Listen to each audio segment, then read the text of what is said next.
tupendane kama Baba alivyonipenda mimi, nami nilivyompenda Baba, nasi tumekuwa wamoja. Umoja hauwezi kujengwa kama hakuna nini? Upendo. Leo hii watu kwenye mataifa mengi wanahangaika kulileta taifa katika hali ya umoja. Hatuwezi kulileta taifa katika hali ya umoja wakati kuna wengine wanaumia.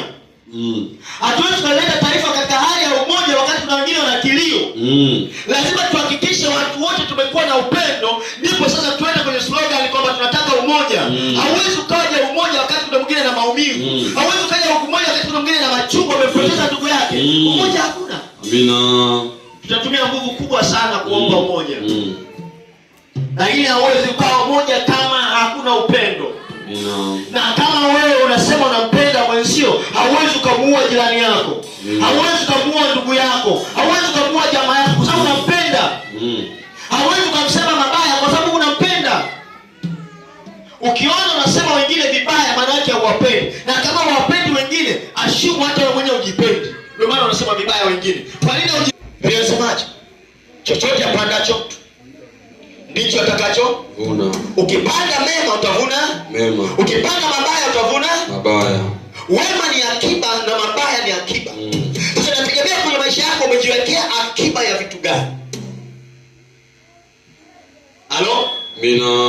Kuna watu wengi wamependa kuweka akiba ya mabaya kuliko akiba ya mema. Na ndio maana mabaya, Biblia inasema kwenye kitabu cha Mithali, anasema arudishaye mabaya, mabaya hayataondoka kamwe nyumbani mwake. Shemane?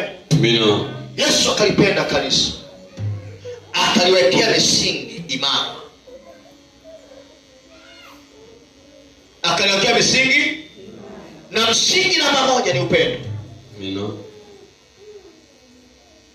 Anasema tazama, ni upendo wa namna gani? Mtu kutoa uhai wake kwa ajili ya rafiki zake. Jambo gumu sana. Kwamba leo wewe na familia yako mlale njaa ili jirani na rafiki yako na watoto wake wakale. Inawezekana? Inawezekana? Ni ngumu. Imani. Ukiwa na upendo wa kiwango hichi, mbinguni unakwenda bila kupika. Amina.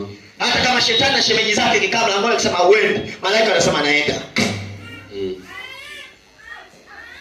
Simeelewa. Amina. Kuzimu imepata nafasi kubwa sana.